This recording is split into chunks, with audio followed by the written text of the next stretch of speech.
चलो स्टार्ट किया जाए। गुड इवनिंग सभी को, नमस्कार सभी को, जय हिंद। चलो तो पहला प्रश्न यहाँ पर आपका दिया है कि स्वामी अग्रदास किस काव्यधारा के कवि हैं। चलिए यहाँ पर देना है कि स्वामी अग्रदास किस काव्यधारा के कवि हैं।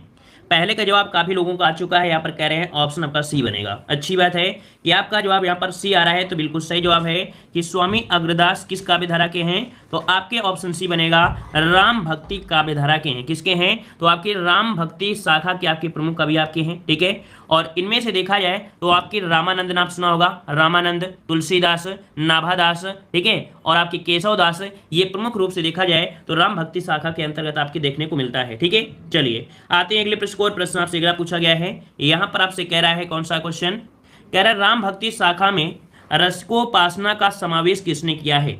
यहाँ पर बताइए कि आपका जवाब सही कौन सा हो जाएगा। राम भक्ति शाखा में रसकोपासना का समावेश किसने किया है। चलिए यहाँ पर काफ़ी लोगों के जवाब भी यहाँ पर कह सकते हैं आ रहे हैं, लेकिन बहुत ही कम लोगों को जवाब आ रहा है क्योंकि थोड़ा सा लग रहा है कठिन है ना, लेकिन इतना भी कठिन नहीं है जितना आप लोग सोच रहे होंगे।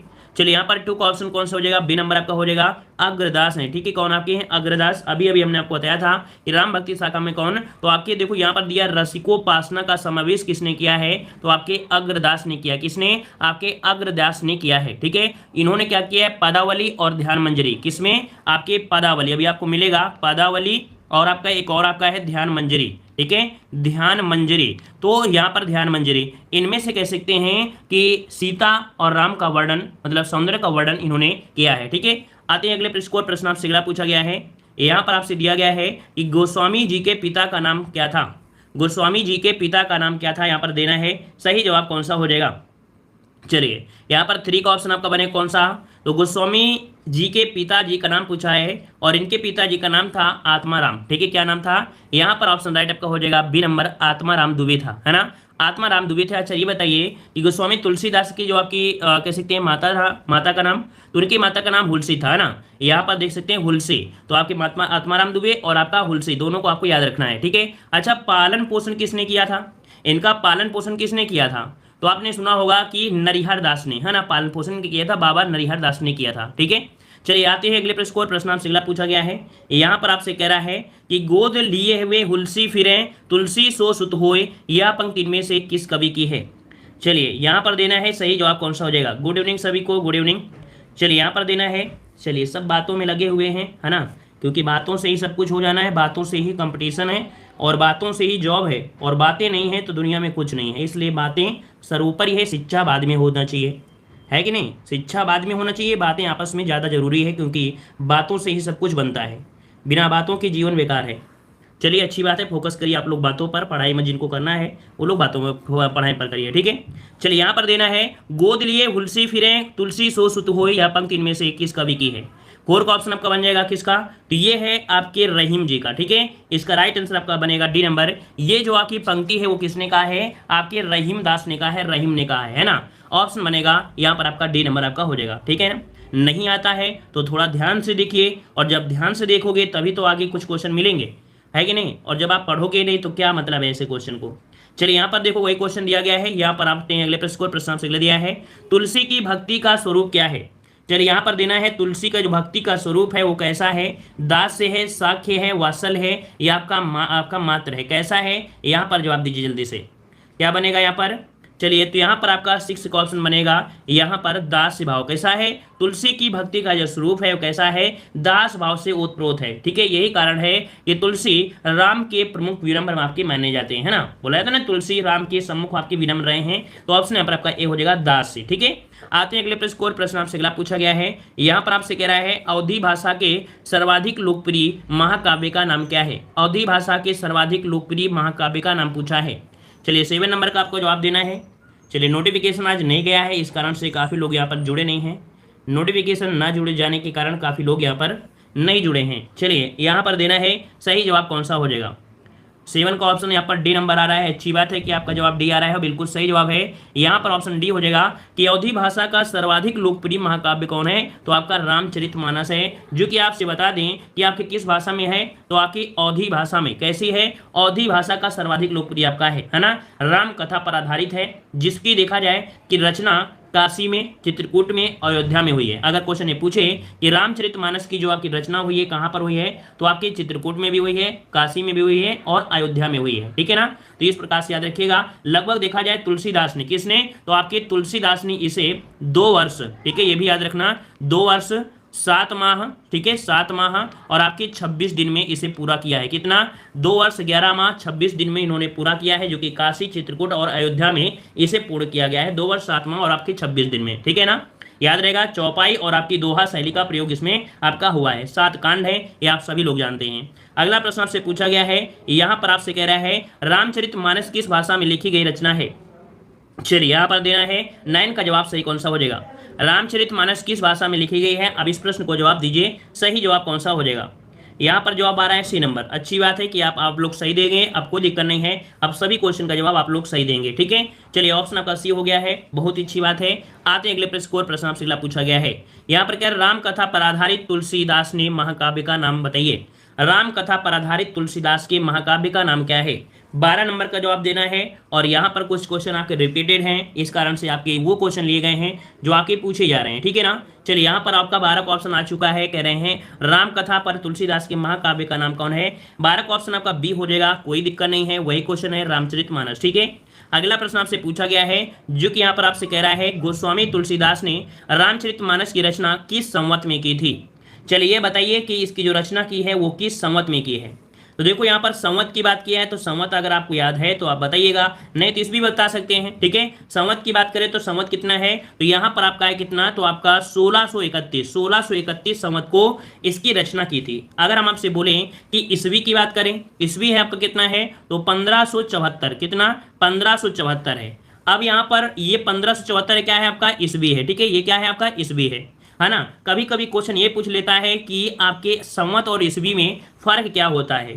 संवत और ईस्वी में फर्क क्या होता है, तो आप देख सकते हैं कि संवत क्या है, आगे चल रहा है, और ईस्वी क्या है, पीछे चल रही है। इसका मतलब इन दोनों का डिफरेंस घटाओगे तो कितना आएगा, इनका जो डिफरेंस है वो घटाओगे तो आपका कितना देखने को मिल जाएगा। ठीक है, यहीं से निकाल लिया जाता है। ठीक है ना, तो याद रखिए 1574 ईस्वी में, है ना, या कह सकते हैं 1631 आपके कह सकते हैं संवत में इसकी आपकी रचना की गई थी। क्लियर हो गया है।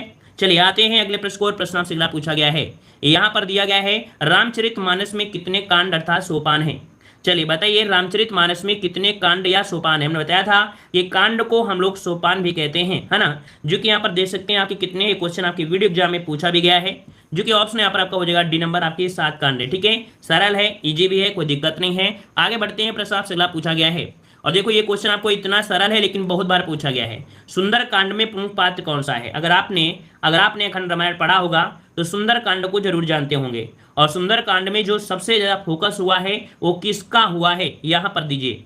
चलिए 17 नंबर में कह रहे हैं ऑप्शन ए होगा हनुमान जी का। बहुत अच्छी बात है, यहाँ पर 17 का ऑप्शन बनेगा ए नंबर। कि सुंदर कांड में जो आपका प्रमुख पात्र माना गया है वो आपके हनुमान जी आपका इसमें से आपके प्रमुख आपके हैं।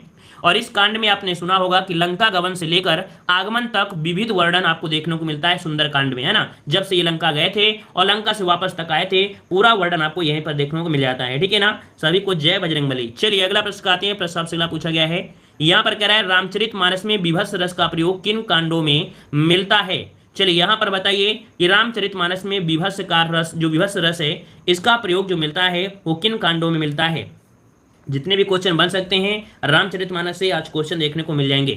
चलिए बताइए विभत्स रस, और विभत्स मतलब होता है क्या, घृणा, है ना, घृणा होता है। और इसमें से जो आपका कौन है, तो यहाँ पर आपका अरण्य कांड, है ना, अरण्य कांड है और आपका लंका कांड। ठीक है, किसमें है, ऑप्शन बनेगा आपका ए नंबर, अरण्य कांड और लंका कांड में आपके करुण रस तथा विभत्स रस देखने को मिलता है। ठीक है ना, यहाँ पर देखिए कुछ पॉइंट हम आपको बता रहे हैं, उन पॉइंट को आपको नोट कर लेना है। ठीक है ना, इसमें जो आपका है वो आपका कौन सा है, तो आपको पता चल गया है कौन कौन सा है। तो आपके करुण रस का भी प्रयोग हुआ है, इसमें से करुण रस आपका प्रयोग हुआ है। साथ में किसका हुआ है, तो आपके विभत्स रस का भी प्रयोग हुआ है। किसका, विभत्स रस का भी प्रयोग हुआ, विभत्स रस का। ठीक है, अगर हमसे बोलें कि लंका कांड में पर्सनल अगर बोल दे, सिर्फ पर्सनल में लंका में, तो वहां पर क्या होता है, तो आपके वीर रस। ठीक है, सिर्फ लंका कांड की अगर बात कर देता है तो वहां पर वीर रस की बात कर देते हैं, यहाँ पर आपका वीर रस हो जाएगा। ठीक है, भयानक रस तथा विभत्स रस का प्रयोग आपको मिलता है। ठीक है, चलिए आते हैं अगले प्रश्न को, प्रश्न आपसे अगला पूछा गया है। यहाँ पर दिया है कि अर्थ ना धर्म ना काम रुचि गति ना चहु निर्बाण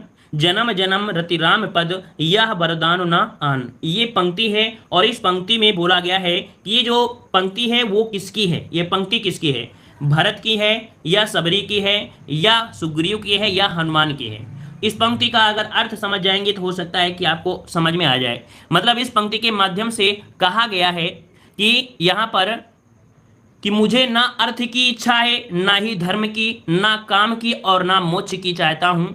जन्म जन्मांतर मैं मेरा श्री राम जी के चरणों में प्रेम बना रहे, बस यही वरदान मांगता हूँ, दूसरा कुछ नहीं। और ये बोला है किसने, तो आपके भरत ने कहा है। ठीक है, मैं मेरा, है ना, मैं मेरा, तो ये कहा है आपके किसने, तो आपके भरत जी के हैं। उन्होंने राज सिंहासन को भी त्याग दिया था, कहा था कि मेरा राज सिंहासन में कोई जगह नहीं है ना, और उन्होंने उनके पादुका को वहां पर कह सकते हैं आसन में विराजा था। ठीक है, तो यहां पर याद रखिए ऑप्शन जो आपका होगा वो आपका ए हो जाएगा, आपके भरत ने कहा था। ठीक है, चलिए आते हैं अगला प्रश्न और कराए आपसे, ये अवधि एवं ब्रजभाषा दोनों में रचना करने वाले आपके कवि कौन हैं। अवधि एवं ब्रजभाषा में रचना करने वाले जो कवि हैं वो आपके कौन है। 20 नंबर आपको देना है कि यहाँ पर सही जवाब कौन सा हो जाएगा। चलिए इतने लोग जुड़े हैं, लाइक शेयर भी कर दीजिएगा, थोड़ा सा अच्छा लगने लगे, माहौल भी अच्छा हो जाए, है ना। कठिन तो आपके हैं लेकिन फिर भी कोई दिक्कत नहीं है, तो आप लोग लाइक शेयर कर दीजिए भाई, जितने लोग जुड़े हैं, है ना, लाइक शेयर कर दीजिए। और जो नोटिफिकेशन भी यार नहीं गया है, नोटिफिकेशन भी नहीं गया है, नोटिफिकेशन की दिक्कत कभी कभी आपकी हो जाती है। चलिए कोई बात नहीं है, नोटिफिकेशन चलने लगेगा। ठीक है, लाइक शेयर कर दीजिएगा। देखिए आप लोग सुन रहे हैं, लेकिन बात को सुन रहे हैं, लेकिन यहाँ पर चलो बताइए, यहाँ पर 20 नंबर में आ चुका है, कह रहे हैं ऑप्शन बी होगा, तो बिल्कुल सही है कि यहाँ पर आपका अवधि और ब्रजभाषा दोनों रचना करने वाले कौन हैं, तो आपके तुलसीदास हैं। ऑप्शन कौन सा हो जाएगा, बी हो जाएगा। ठीक है, अगला क्वेश्चन आपसे दिया गया है, यहाँ पर कह रहा है आपसे कि निम्नलिखित में से कौन सी रचना तुलसीदास की नहीं है। कौन सी रचना तुलसीदास की नहीं है, यहाँ पर देना है राइट आंसर आपका सही कौन सा हो जाएगा। चलिए रामचंद्रिका है, कवितावली है, गीतावली है और आपकी विनय पत्रिका। चलिए यहाँ पर बताना है 21 का नंबर में, 21 नंबर आप लोग जवाब दीजिए, जल्दी जल्दी जवाब दीजिए भाई, जल्दी जल्दी। चलिए यहाँ पर आपका आ गया 21 नंबर में ऑप्शन ए नंबर रामचंद्रिका, है ना। अच्छा ये बताइए रामचंद्रिका है किसकी, रामचंद्रिका जो आपकी है वो है किसकी। चलिए यहाँ पर रामचंद्रिका, अच्छी बात है, चलिए बहुत अच्छी बात है रामचंद्रिका। अच्छा बताइए कौन है, जल्दी से बताइए, रामचंद्रिका जो है वो है किसकी है, रामचंद्रिका केशवदास। चलिए अच्छी बात है, केशवदास आपका जवाब आ गया है, बिल्कुल सही है, केशवदास है। ठीक है, अगला क्वेश्चन आपसे दिया गया है जो कि आपसे कह रहा है कि इनमें से कौन सी रचना तुलसीदास की नहीं है। 22 नंबर में क्वेश्चन शायद रिपीट हुआ है, कोई बात नहीं है, इसका ऑप्शन कौन हो जाएगा। हाँ चलिए रिपीट नहीं हुआ है, क्वेश्चन दूसरा है। चलिए यहाँ पर देना है इनमें से कौन सी रचना तुलसीदास की नहीं है। देखो रामचरितमानस भी है, कवितावली भी है, गीतावली भी है, लेकिन साकेत नहीं है। और ये बताइए साकेत है किसकी, साकेत है किसकी, तो ये होती है आपके मैथिली शरणगुप्त की, है ना, किसकी है, मैथिली शरणगुप्त की है। ऑप्शन है आपका डी नंबर। ठीक है सर, ये यूपीएसआई की क्लास है भाई, यूपीएसआई की नहीं है, ये आपके हर चीज़ के लिए। ठीक है, ये हर एक एग्जाम के लिए स्पेशल आपकी चलाई गई है, जिसमें से आप छोटे लेवल से लेके बड़े लेवल तक आप पढ़ सकते हैं। और ऐसे क्वेश्चन ये नहीं समझिए कि हाँ यूपीएसआई में आएंगे या छोटे लेवल में आएंगे, बड़े लेवल में, सभी लेवल में ये क्वेश्चन आपके पूछे जाते हैं, है ना। चाहे आप पीजीडी की तैयारी कर रहे हो या केवीएस प्रवक्ता की तैयारी कर रहे हो या जीआईसी की तैयारी कर रहे हैं, है ना, या आप यूपीएसआई की तैयारी कर रहे हैं या पुलिस की तैयारी कर रहे हैं, हर एग्जामों में ऐसे क्वेश्चन आते हैं। बस कुछ क्वेश्चन आपके ज़्यादा हाई लेवल के होंगे, जो कि हाई लेवल के होंगे, है ना, तो आपके मिक्स लेवल आपका है इसमें। ठीक है, चलिए आते हैं अगले प्रश्न को। प्रश्न आपसे अगला पूछा गया है, यहाँ पर आपसे कह रहा है कि भक्ति काल के किस कवि को जाति कवि कहा जाता है। यहाँ पर बताना है कि भक्ति काल के किस कवि को जातीय कवि कहा जाता है। 23 को ऑप्शन लॉक करना है, जल्दी से लॉक कर दीजिए और आगे प्रश्न की ओर बढ़ जाते हैं। 23 नंबर आपसे दिया गया है कि किस कवि को जातीय कवि, जाति कवि कहा गया है। यहाँ पर आपका जवाब हो जाएगा तुलसीदास। किसका, ऑप्शन बी हो जाएगा आपके तुलसीदास को। ऑप्शन राइट आपका यहाँ पर बी हो जाएगा कि यहाँ पर दे सकते हैं कि आपके जो ऑप्शन आपका बी है तुलसीदास। ठीक है, इसे जाति कवि कहा गया है। अगला क्वेश्चन आपसे दिया गया है, यहाँ पर दिया है कि वैराग्य संदीपनी के रचनाकार कौन है। वैराग्य संदीपनी के रचनाकार इनमें से कौन से हो जाएंगे। वैराग्य संदीपनी के रचनाकार यहाँ पर कौन से हो जाएंगे। यहाँ पर याद रखिए इनका भी राइट आंसर, आपका राइट आंसर हो जाएगा तुलसीदास, है ना। क्या हो जाएगा आपका राइट आंसर हो जाएगा कौन सा, तुलसीदास बन जाएगा, ऑप्शन आपका सी हो जाएगा। ठीक है, चलिए आते हैं अगले प्रश्न को। प्रश्न आपसे अगला पूछा गया है कि इनमें से कौन सा कथन असत्य है। कौन सा कथन असत्य है, कह रहा है आपसे यहाँ पर ज्ञानाश्रय शाखा के कवि निराकार की उपासना करते हैं, जो कि सही दिया गया है। कबीर संत कवि हैं, बिल्कुल सही है, क्योंकि कबीर हमेशा आपके संत के लिए जाने जाते हैं। अगला प्रभु जी तुम चंदन हम पानी, ये रैदास जी की पंक्ति है, ये भी आपका सही है। तो भाई यहाँ पर जो दिक्कत है किसमें है, कह रहे संत तुलसीदास ज्ञानाश्रय शाखा कवि हैं। तो ये बताइए क्या ये ज्ञानाश्रय शाखा कवि है। ये ज्ञानाश्रयी शाखा कवि आपके निराकर रहे हैं, ये आपका दूसरा हो जाएगा। यहाँ पर याद रखिए जो आपका जवाब बनेगा कि ये रामाश्रयी शाखा के हैं। कैसे हैं? तो आपके रामाश्रयी शाखा के हैं, जो आपके संत तुलसीदास हैं ये रामाश्रयी, क्योंकि इन्होंने राम को अपना आधन्य यहाँ पर प्रभु मानकर इन्होंने उनकी भक्ति किया, इसलिए रामाश्रयी शाखा है ना। तो इस प्रकार से आपका जवाब डी यहाँ पर आपका कौन सा कथन असत्य है? क्या हुआ भाई 26 वाले में? अच्छा हाँ ठीक है, तो ठीक है, इसका ऑप्शन कौन हो जाएगा? डी हो जाएगा ना। हाँ, ज्ञानाश्रय नहीं है, रामाश्रय है, कोई बात नहीं, हम भी कंफ्यूज होने वाले थे। चलिए यहाँ पर पूछा गया है, हमने सोचा सही बताया है, उसका उल्टा कैसे हो गया? वहां पर गलत दिया था तो हमने सही बता दिया। ठीक है, चलिए यहाँ पर देना है सही जवाब क्या हो जाएगा। कह रहा है भक्ति काल की रामाश्रयी शाखा के निम्न से कौन से कवि हैं? ये बताइए, क्या बफरिंग हो रही है? क्या बफरिंग हो रही है क्या? एक बार जल्दी से सभी लोग चेक करिए, क्या बफरिंग हो रही है क्या? क्योंकि सरजीत जो कह रहे हैं बफरिंग हो रही है। आप लोग बता दीजिए सभी लोग कमेंट करके, बफरिंग हो रही है क्या? ऐसा तो नहीं लग रहा है, क्योंकि एक ही लोगों को कमेंट आ रहे हैं। एक बार आप लोग रिफ्रेश कर लीजिए जिसका बफरिंग हो रहा है ना। चलिए यहाँ पर देना, भक्ति काल की रामाश्रयी शाखा निम्न से कौन से कवि हैं? चलिए बताइए, भक्ति काल की रामाश्रयी शाखा के निम्न में से कौन से कवि हैं? यहाँ पर दिया है रामाश्रयी, और अभी अभी हमने आपको बताया है कि रामाश्रयी में कौन? तो आपके तुलसीदास हैं, जिन्होंने आपके ब्रज भाषा और अवधी भाषा दोनों में ही रचना इन्होंने किया है ना। तो ऑप्शन बन जाए आपका डी नंबर। अगला क्वेश्चन आपसे पूछा गया है, कह रहा है तुलसीदास कृत विनय पत्रिका रचित है। चलिए आपके पास ऑप्शन आ चुका है, यहां पर आपसे कह रहा है तुलसीदास कृत जो आपकी विनय पत्रिका है वो जो रची की गई है वो किस पर की गई है? इस पर हमने आपको बहुत बार फोकस कराया है और कहा है कि जो रामचरित है ना, रामचरित होती है, राम जो थे अयोध्या के थे, तो आपकी अवधी भाषा होती है। लेकिन जो विनय पत्रिका है इस पर जो आपका है वो क्या हो जाएगा? तो आपकी ब्रज भाषा से है। कहां से है? ब्रज भाषा से होंगे। तो इसका राइट आंसर आपका बनेगा ए नंबर, जो कि सभी का जवाब बिल्कुल सही आ गया है, बिल्कुल पक्का है। आते हैं अगले प्रश्न आपसे अगला दिया गया है कि विनय पत्रिका नामक ग्रंथ की रचना किसने किया है? चलिए यहां पर देना है सही जवाब कौन सा हो जाएगा। Sir please UPSI class Hindi की चला दीजिए। तो भाई प्राची दुबे जी, आप शायद पहली बार हमारे चैनल पे आए हैं, तो आपको बता दें कि हमारे चैनल पर प्रीवियस ईयर क्वेश्चन जो आपके हैं है ना, यूपीएसआई के प्रीवियस ईयर क्वेश्चन जो आपके हैं वो आपको प्लेलिस्ट में मिल जाएंगे, जहां पर 25 पार्ट में कंप्लीट करा दी गई है यूपीएसआई की हिंदी। ठीक है ना। और 5 बजे अब डेली लाइव क्लास चलती है आपकी यूपीएसआई की, है ना। तो यूपीएसआई की प्रॉपर क्लासेस चल रही है। अगर आप पहली बार आए हैं है ना, तो आप डेली रेगुलर हो जाइए। यूपीएसआई की कंप्लीट हिंदी आपकी कंप्लीट करा जा रही है। ठीक है, पूरा डिवीजन हो रहा है। चलिए यहाँ पर बताइए कि विनय पत्रिका नामक ग्रंथ की रचना जो आपकी है वो आपकी किसने किया है? 33 का ऑप्शन आ चुका है, कैरी इसका राइट आंसर आपका बनेगा बी नंबर। यहाँ पर गोस्वामी तुलसीदास ऑप्शन आपका बी हो जाएगा। ठीक है, चलिए आते हैं अगले प्रश्न आपसे अगला पूछा गया है। हाँ, ये भी आपकी क्लास बहुत ही आईएमपी है ना, क्योंकि आप जानते हैं कि कभी कभी आपका जो एग्जामिनर होता है उसकी बुद्धि क्या होती है, भ्रष्ट हो जाती है और वो थोड़ा सा सटक जाता है, और जब सटक जाता है तब आपकी लेवल को हाई कर देता है और हिंदी साहित्य के ऐसे क्वेश्चनों को बहुत ज्यादा रख देता है ना। तो इस कारण ये भी क्लास आपके लिए बहुत ही आईएमपी है, हद से ज्यादा आईएमपी यही होती है ना, जो एग्जामिनर आपको घुमा ना सके। चलिए यहाँ पर देना है कृष्ण गीतावली नामक काव्य ग्रंथ के रचयिता कौन है? कृष्ण गीतावली नामक काव्य ग्रंथ के रचयिता इनमें से कौन होंगे? यहाँ पर 35 का जवाब देना है। चलिए यहाँ पर तुलसीदास, बहुत अच्छी बात है कि इसका भी जवाब आप लोग पहचान कर लिए हैं। ऑप्शन बन जाएगा यहाँ पर नंबर आपके तुलसीदास राइट हो जाएगा। अगला दिया गया है जो कि आपसे कह रहा है, यहाँ पर दिया है इनमें से कौन सा ग्रंथ तुलसीदास द्वारा रचित नहीं है? इनमें से कौन सा ग्रंथ तुलसीदास द्वारा रचित नहीं है? गीतावली, दोहावली, विनय पत्रिका या रसमंजरी? यहाँ पर देना है सही कौन सा हो जाएगा। चलिए 39 नंबर में कुछ लोगों का जवाब आ चुके हैं, कह रहे हैं यहाँ पर आपका रसमंजरी, बहुत सही, इसका राइट आंसर आपका डी हो जाएगा रसमंजरी, है ना। रसमंजरी जो आपका है ये आपके तुलसीदास के द्वारा आपकी नहीं है ना, ये है किसकी ये बताइए। कोई है जो इसका जवाब दे सकता है? कोई है जो इसका जवाब दे सकता है? रसमंजरी जो आपकी है वो आपकी किसकी है?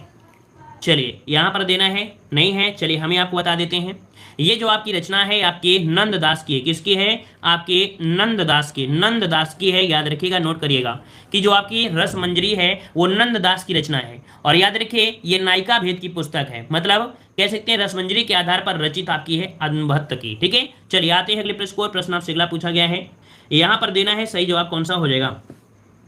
यहाँ पर कह रहा आपसे इसमें से तुलसीदास की रचना नहीं है। तुलसीदास की रचना इनमें से कौन सी नहीं है? कवितावली, गीतावली, विनय पत्रिका या रामचंद्रिका? सही जवाब कौन सा होता है? यहाँ पर देना है सही जवाब कौन सा हो जाएगा कि कवितावली, दोहावली ये तो आप सभी लोग जानते हैं, लेकिन भाई साहब यहाँ पर दिया है रामचंद्रिका। अच्छा ये बताइए रामचंद्रिका है किसकी?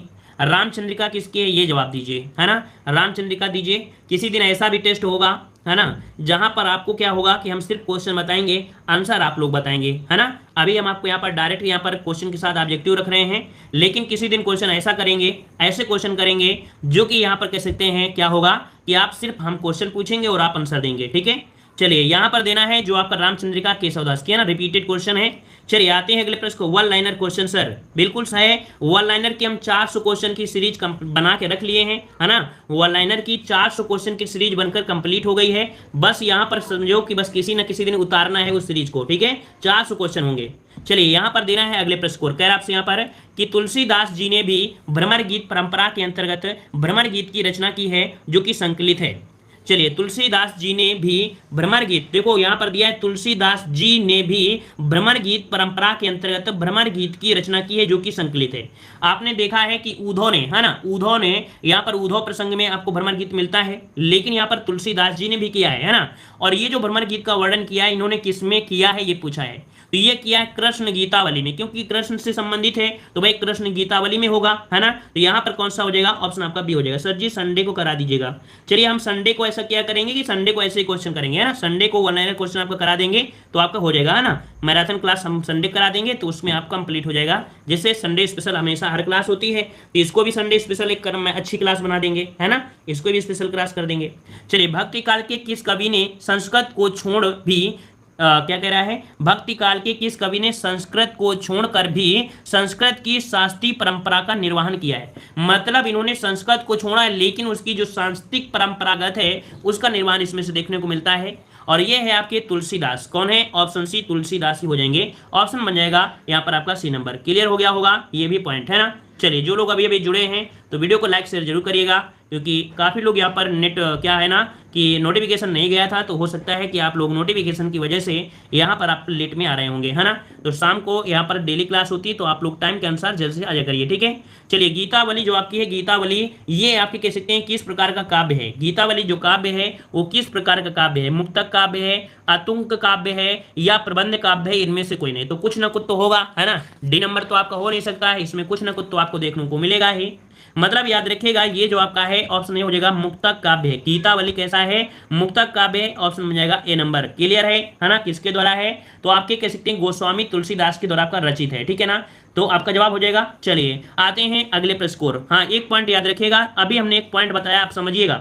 हमने कहा था तुलसीदास जो है वो ब्रज भाषा और अवधी दोनों भाषाओं पर समान अधिकार रखते हैं। मतलब जिस प्रकार से ब्रज भाषा में इनका कमांड है उसी प्रकार अवधी भाषा में, दोनों भाषाओं में समान अधिकार है, ठीक है। उसी प्रकार ये प्रबंध का और मुक्तक काव्य दोनों में आपके होते हैं, लेकिन जो मैक्सिमम आपका है वो आपका मुक्तक काव्य को ही सही करते हैं, क्योंकि मुक्तक काव्य है वो आपकी राम कथा पर, किस पर, तो राम कथा पर आपकी आधारित है, इस कारण से, ठीक है। चलिए आते हैं अगले प्रश्न को। प्रश्न आपसे अगला पूछा गया है, तुलसीदास ने किस काव्य की रचना सूरदास के अनुकरण पर की है। यहां पर देखिए कुछ क्वेश्चन आपको मिल रहे हैं, कह रहे हैं तुलसीदास ने किस काव्य की रचना सूरदास के अनुकरण पर की है, सूरदास के अनुकरण पर की है। मतलब यहां पर देखा जाए तो ऑप्शन बनेगा यहां पर गीतावली, ठीक है। कौन सा, गीतावली हो जाएगा। 44 का ऑप्शन बन जाएगा यहां पर कौन सा, डी नंबर।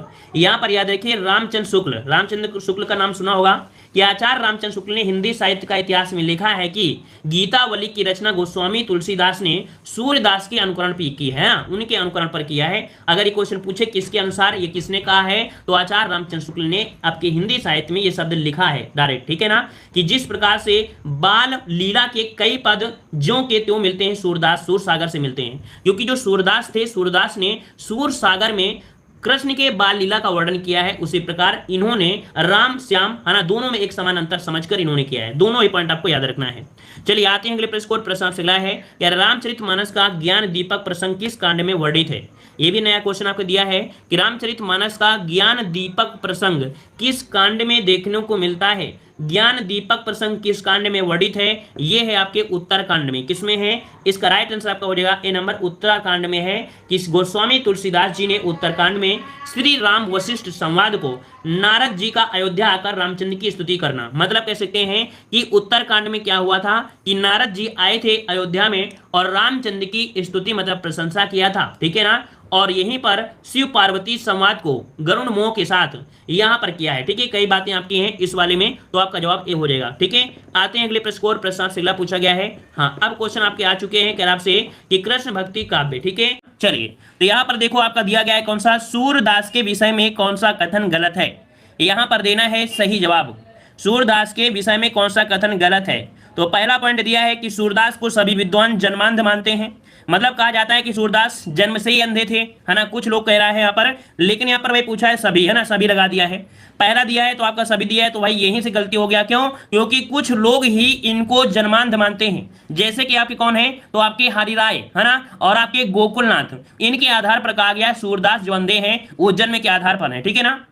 तो पहला ही पॉइंट आपका गलत है, तो तीनों ही पॉइंट आपके सही होंगे, जैसे कि सूरदास श्रीनाथ मंदिर वृंदावन में कीर्तन करते थे।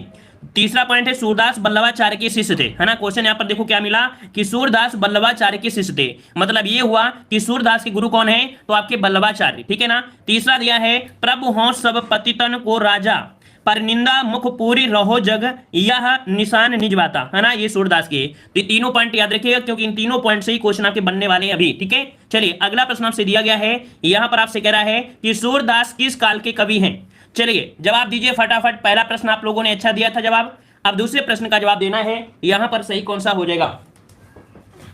चलिए भाई सभी का जवाब बिल्कुल सही है, बिल्कुल सही जवाब आ गया है कि सूरदास जो आपके हैं वो आपके भक्ति काल के हैं ना, ऑप्शन बने आपका बी, सूरदास जो आपके थे किस काल के, आपके भक्ति काल के आपके कवि थे, है ना। भक्ति काल में और भी आते हैं, जैसे सूरदास, नंददास, कृष्णदास, परमानंद दास, कुंभन दास, चतुर्बुद्ध दास, मीराबाई, रसखान, ध्रुवपद, चैतन्य महाप्रभु, ये सभी इसी में आते हैं, ठीक है। अगला प्रश्न आपसे पूछा गया है जो कि आपसे कह रहा है सूरदास कौन सी धारा के प्रतिनिधि कवि हैं, सूरदास कौन सी धारा के प्रतिनिधि कवि हैं। चलिए यहाँ पर 3 का ऑप्शन देना है और प्रयास करिए कि सबसे ज्यादा आंसर आपके सही हों, एक दूसरे पर कंपटीशन की भावना रखिए, है ना, ऐसा नहीं है कि एक दूसरे से इतनी कंपटीशन करें कि हम आपसे ज्यादा बतिया कर लेते हैं क्लास में, है ना, ऐसी भावना मत रखिए, ऐसी भावना रखिए कि हम आपसे ज्यादा क्वेश्चन सही करते हैं, ऐसी भावना रखिएगा, ठीक है। चलिए सूरदास की कौन सी धारा के प्रतिनिधि कवि हैं, तो आपका जवाब आ रहा है ऑप्शन ए, बिल्कुल सही है, क्यों, क्योंकि उन्होंने कृष्ण के बारे में ज्यादा से ज्यादा यहाँ पर कह सकते हैं सभी कुछ किया है, तो इस कारण से कौन हो जाएगा, कृष्ण काव्य धारा के आपके कवि थे, ठीक है।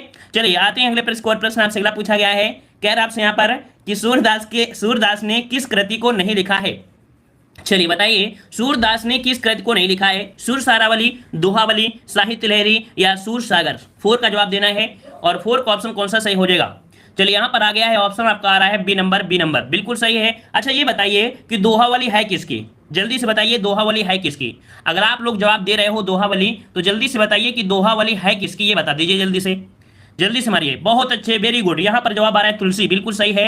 ये जो आपकी रचना है वो आपकी तुलसीदास की है ना, तुलसीदास की है। अब गलती मत करिए क्योंकि चैप्टर हमने कवर करा दिया है, ठीक है। चलिए आते हैं अगले प्रश्न आपसे अगला पूछा गया है, कह रहा है इनमें से सूरदास की कृति कौन सी है, इनमें से सूरदास की कृति कौन सी है, कवितावली, साहित्य लहरी, गीतावली या गंगा लहरी, इनमें से बताइए कौन सा हो जाएगा, इनमें से बताइए सही कौन सा हो जाएगा 5 नंबर में। तो अभी आपने पढ़ा साहित्य लहरी, है ना, क्या पढ़ा अपना, आपने पढ़ा था साहित्य लहरी, इस कारण से ऑप्शन राइट आपका हो जाएगा, बी नंबर आपका हो जाएगा। क्लियर है। चलिए तो आगे बढ़ते हैं, प्रश्न आपसे अगला पूछा गया है, यहाँ पर कह रहा है सूर सागर किस भाषा की कृति है, सूर सागर किस भाषा की कृति है। तो देखो सूर सागर है किसकी, आपके सूरदास की है, और ये किस भाषा में आपकी कृति की गई है, रचना की गई है। तो आपका जवाब क्या बनेगा, खड़ी बोली, ब्रजभाषा, अवधी या पंजाबी। अगर आप तुक्का मारने का प्रयास भी करेंगे तो आप जवाब सही कर पाएंगे, क्यों, क्योंकि इन्होंने ज्यादा से ज्यादा क्वेश्चन कहां पर जितना भी किया है ब्रजभाषा से कृष्ण भगवान के बारे में लिखा है, तो आपका जवाब हो जाएगा कौन सा, बी हो जाएगा, है ना। चलिए आते हैं अगले प्रश्न आपसे अगला पूछा गया है, यहाँ पर कह रहा है इनमें से सूर की रचना कौन सी नहीं है, इनमें से सूर की रचना कौन सी नहीं है। चलिए गुड इवनिंग सभी को नमस्कार, सभी को जय हिंद। 7 बजे क्लास होती है, तो आप लोग 7 बजे से डेली आपको टाइम 7 बजे दिया गया है ना। सब लोग लाइक भी कर दीजिए यार, इतने लोग जुड़ चुके हैं ना, काफी लोग बाद में भी जुड़े हैं, है ना, तो जल्दी से लाइक भी मार दीजिए, थोड़ा सा अच्छा लगने लगे, हमें फीलिंग लगे कि नहीं हम भी पानी पी के पढ़ा भी रहे हैं। जल्दी से लाइक भी मार दीजिए जितने लोग जुड़ चुके हैं एक बार, है ना, फिर इसके बाद हम लोग भी स्पीड में हो जाएं, अपनी गाड़ी को रफ्तार में ले लें, जल्दी से मारिए। चलिए चलो तो भाई बताइए इनमें से सूर की रचना कौन सी नहीं है, सूर की रचना कौन सी नहीं है। तो यहां पर दिया सूर सागर, सूर सारावली, साहित्य लहरी और आपका रास पंचाध्यायी। 7 नंबर की अगर बात करते हैं तो आपका जवाब हो जाएगा डी, यहां पर आपका रास पंचाध्यायी ये आपकी सूरदास की नहीं है, सूरदास की नहीं है, ठीक है, सूरदास की नहीं है। तो अच्छा ये बताइए है किसकी, ये बताइए कि ये रास पंचाध्यायी जो आपकी है किसकी, ये बताना है। कोई बताएगा नंददास की है। वेरी गुड, यहाँ पर जवाब आ गया है, कह रहे हैं ये आपकी है नंददास की है, तो बिल्कुल सही जवाब है कि ये नंददास की है। किसकी है? नंददास की आपकी रचना है। ठीक है, चलिए आगे बढ़ते हैं। प्रश्न आपसे अगला पूछा गया है, कह रहा है आपसे यहाँ पर श्रृंगार और वात्सल रस का सम्राट किस कवि को कहा जाता है? श्रृंगार और वात्सल रस का सम्राट किस कवि को कहा जाता है? यहां पर देना है सही जवाब क्या हो जाएगा? तुलसीदास, सूरदास, नंददास या कृष्णदास। चलिए यहां पर ऑप्शन आपका आ रहा है बी नंबर, तो बिल्कुल सही है, आपके सूरदास को कहा जाता है श्रृंगार और वात्सल रस में। आप देखते हैं कि भगवान श्री कृष्ण के बारे में इन्होंने बहुत ही अच्छी तरीके से भाव चित्रण, है ना, वात्सल्य भाव को प्रकट किया है। इस कारण से ऑप्शन कौन सा हो जाएगा? बी नंबर आपका हो जाएगा। ठीक है, अगला प्रश्न आपसे पूछा गया है कि आपसे सूरदास के दृष्टकूट पद किस काव्य ग्रंथ में संकलित हैं? ये थोड़ा सा कठिन लग सकता है, लैंग्वेज आपकी ऐसी है। कह रहे सूरदास के दृष्टकूट पद किस काव्य ग्रंथ में संकलित किए गए हैं? तो यहां पर कह सकते हैं कि एक शैली है, वो शैली है आपकी कौन सी? अर्धगोपन शैली, है ना। अर्धगोपन शैली होती है जिसमें से राधा कृष्ण की लीलाओं का वर्णन किया गया है। यहां पर जो ऑप्शन बनेगा वो आपका बनेगा बी नंबर, साहित्य लहरी में। किसमें? साहित्य लहरी में ये आपका हुआ है, और इसमें अर्धगोपन शैली में राधा कृष्ण की लीलाओं का वर्णन आपका किया गया है। साथ ही में देखा जाए तो अलंकार की दृष्टि से भी इस ग्रंथ को महत्व मिला है। ठीक है, तो ये आपका जवाब हो जाएगा। आते हैं अगले प्रश्न आपसे अगला पूछा गया है, जो कि यहां पर आपसे कह रहा है सूरदास किस रस का कोना कोना झांकाए हैं? चलिए क्वेश्चन को घुमाया गया है, लेकिन देख सकते हैं अच्छा क्वेश्चन है। सूरदास किस रस का कोना कोना झांक आए हैं? चलिए सभी को गुड इवनिंग, सभी को नमस्कार। चलिए तो जवाब आ रहा है डी नंबर, कह रहे हैं वात्सल रस होगा। बिल्कुल सही है, चलिए बिल्कुल सही है, क्योंकि अभी हमने आपको बताया था कि इन्हें वात्सल्य का सम्राट भी कहा गया है ना। तो ऑप्शन आपका डी हो जाएगा। आपकी किसके? वात्सल्य। वात्सल्य भाव अत्यंत कोमल होता है, शाश्वत होता है, एक शाश्वत भाव होता है ना। तो आपका जवाब बन जाएगा कौन सा? डी नंबर आपका हो जाएगा। क्लियर है, चलिए आते हैं अगले प्रश्न आपसे अगला पूछा गया है। यह अच्छा ये पॉइंट यहाँ पर नोट करिएगा कि ये शब्द जो कहा है, ये शब्द जो कहा है किसने कहा है, क्योंकि एग्जाम में कुछ भी पूछा जा सकता है। ये जो पंक्ति कहा है कि सूरदास किस रस का कोना कोना झांकाए हैं, तो ये झांकाए हैं वात्सल्य, है ना। तो ये शब्द किसने कहा है? तो आपके रामचंद्र शुक्ल ने। किसने? रामचंद्र शुक्ल ने ये पंक्ति कहा है कि सूरदास वात्सल रस का कोना कोना झोंक, मतलब कह सकते हैं झांकाए हैं। ठीक है ना, तो ये भी पॉइंट को याद रखना है। क्लियर हो गया। चलिए आते हैं अगले प्रश्न आपसे अगला पूछा है, यहां पर दिया है सैयद इब्राहिम का कवि नाम है। सैयद इब्राहिम का कवि नाम है, मतलब सैयद इब्राहिम को कवि के रूप में कौन सा नाम दिया गया है? यहां पर ऑप्शन आपका हो जाएगा ऑप्शन सी, रसखान। ठीक है, याद रखिएगा कि रसखान का वास्तविक नाम क्या था? रसखान का वास्तविक नाम क्या था? सैयद इब्राहिम। क्या था? सैयद इब्राहिम था। ठीक है, इनकी रचना आपने सुना होगा सुजान रसखान। क्या सुना है? सुजान रसखान और प्रेम वाटिका, ये इनकी महत्वपूर्ण आपकी रचनाएं हैं। ठीक है, और इसी में देखा जाए रसखान ने 252 वैष्णव की वार्ता में भी ऐसे शब्द का उल्लेख मिलता है। ठीक है, इस प्रकार से आपका सी हो जाएगा। अगला दिया गया है, यहां पर कह रहा है प्रेम वाटिका नामक ग्रंथ रचित है। प्रेम वाटिका नामक ग्रंथ रचित है, ये किसके द्वारा रचित किया गया है? चलिए यहां पर देना है सही जवाब कौन सा हो जाएगा। यहां पर रसखान, रहीम, नंददास, मीराबाई। जवाब क्या बनेगा? चलिए जवाब आ रहे हैं ऑप्शन आपका ए नंबर, तो बिल्कुल सही जवाब है। प्रेम वाटिका नामक ग्रंथ किसने? तो रसखान ने लिखा है, जो कि अभी हमने आपको बता भी दिया है। आते हैं अगले प्रश्न आपसे अगला पूछा गया है, कह रहे हैं भक्ति काल के किस कवि को जड़िया विशेषण से विभूषित किया जाता है? चलिए एक नया क्वेश्चन है, एक नया क्वेश्चन सर जी आप पहले ही बता देते हैं। तो पहले इसलिए बता देते हैं ताकि आपके हौसले बुलंद हो, है ना। आने से पहले अगर हम आपको कुछ बता देते हैं तो इसका मतलब है कि आपके हौसले को बुलंद करने के लिए बताते हैं, ताकि आपके अंदर एक भावना आ जाए कि नहीं हम कुछ कर सकते हैं। नकल करने के भी तरीके होते हैं अपने अपने, है कि नहीं। चलिए तो यहाँ पर बताइए कि भक्ति काल के किस कवि को जड़िया विशेषण से विभूषित किया जाता है? यहाँ पर नंददास, परमानंद दास, सूरदास और आपके चतुर्वेदास। तो इसका आपका जवाब हो जाएगा ए नंबर, नंददास को। नंददास को जड़िया विशेषण से भी विभूषित किया गया है। मतलब कह सकते हैं कि जो आपके नंददास थे वो आपके 16वीं सदी के अंतिम चरण के कवि थे। कैसे? 16वीं सदी के अंतिम चरण के कवि थे, और भक्ति काल में कृष्ण भक्ति काव्य धारा के कवि थे, है ना। तो इस प्रकार से जवाब कौन बन जाएगा? ए नंबर आपका हो जाएगा। ठीक है, चलिए आते हैं अगले प्रश्न आपसे अगला पूछा गया है। यहां पर दिया है कि नंददास की किस काव्यधारा से संबंधित हैं? नंददास किस काव्यधारा से संबंधित हैं? चलिए यहां पर देना है 14 नंबर देना है। 14 का ऑप्शन क्या बन जाएगा? नंददास किस काव्यधारा से संबंधित हैं? संत काव्यधारा से, सूफी काव्यधारा से, कृष्ण काव्यधारा से या राम भक्ति काव्यधारा से? देखो सभी के जवाब आ गए। कितना अच्छा फील होता होगा अपने आप में कि नहीं हम कुछ कर सकते हैं, है ना। तो जवाब क्या बनेगा? सी नंबर, कृष्ण काव्यधारा के, है ना। याद रहेगा। चलिए वैसे भी आपको पता है नंद, है ना, नंद के घर में, है ना। तो इससे आपको याद रहेगा कि आपकी जो नंद है वो आपके कृष्ण से ही संबंधित है। ठीक है, चलिए आते हैं अगले प्रश्न आपसे अगला पूछा है, सुदामा चरित के लेखक कौन है? सुदामा चरित के जो लेखक हैं वो आपके कौन है? तो देखो यहाँ पर कृष्ण भगवान हो, सुदामा दास, सुदामा चरित है ना, और आपके दिए कौन, तो आपके नंददास है। तो कुल मिला के देखा जाए सुदामा चरित की जो लेखक है वो आपके नंददास हैं। इसका राइट आंसर आपका बनेगा बी नंबर हो जाएगा, नंददास हो जाएगा। ये भी आपको याद रखना है, ठीक है। चलिए आते हैं अगले प्रश्न को। देखो ये सभी प्रश्न आपने पढ़ा है, हमें पता है कि आपने ऐसे प्रश्नों को कहीं ना कहीं पढ़ा जरूर है, ठीक है। चलिए बताइए कि भ्रमर गीत परंपरा में भ्रमर गीत की रचना की है, ये बताइए भ्रमर गीत की जो रचना किया है वो आखिर किसने किया है, नंददास ने, सूरदास ने, रत्नाकर ने या ब्रजवासी दास ने। तो यहां पर ऑप्शन आपको दिया गया है, सही जवाब कौन हो जाएगा, भ्रमर गीत परंपरा में भ्रमर गीत की रचना जो की है वो आखिर किसने की है। यहां पर देना है आपका जवाब सही क्या हो जाएगा। तो कुछ लोग जवाब दे रहे हैं यहां पर ऑप्शन राइट आपका बी दे रहे हैं, लेकिन कुछ लोग जो होशियार हैं वो जवाब ए दे रहे हैं। याद रखिए भ्रमर गीत परंपरा में भ्रमर गीत की जो रचना की है वो नंददास ने की है। इसका राइट आंसर आपका बनेगा ए नंबर, आपके इसने नंददास ने किया है, ठीक है। नोट करिए अभी क्वेश्चन जो आप लोग सोच रहे हैं ना वो क्वेश्चन अभी आपको देखने को मिलेगा, ठीक है। अगला आपसे दिया गया है, यहां पर आपसे कह रहा है कि रस मंजरी किस कवि की कृति है, रस मंजरी किस कवि की कृति है, रस मंजरी किस कवि की कृति है, केशवदास की है, भूषण की है, नंददास की है या छीत स्वामी की है। चलिए यहां पर देना है राइट आंसर, 17 का ऑप्शन आ चुका है, यहां पर नंददास बिल्कुल सही है, नंददास, ठीक है। आप लोग कॉपी में नोट कैसे करोगे, आप लोग कॉपी में कैसे नोट करना है, आप नंददास के बारे में जितने भी पॉइंट हम आपको बता रहे हैं वो सबको आप बीच में डालिएगा नंददास, है ना। कैसे डालोगे, ऐसे लिखिएगा नंददास, इसके बाद पहला पॉइंट, दूसरा पॉइंट, तीसरा पॉइंट, चौथा पॉइंट, पांचवा पॉइंट, छठा पॉइंट, सातवां पॉइंट, आठवां, मतलब जितने भी पॉइंट बन सकते हैं उनको इस डिजाइन में आप बनाइएगा और देखना कि आपको नंददास के बारे में पूरा का पूरा ज्ञान हो जाएगा, है ना। बस क्या होता है ना, पढ़ने का तरीका बदलिए अपना, 100% आपको याद हो जाएगा, ठीक है।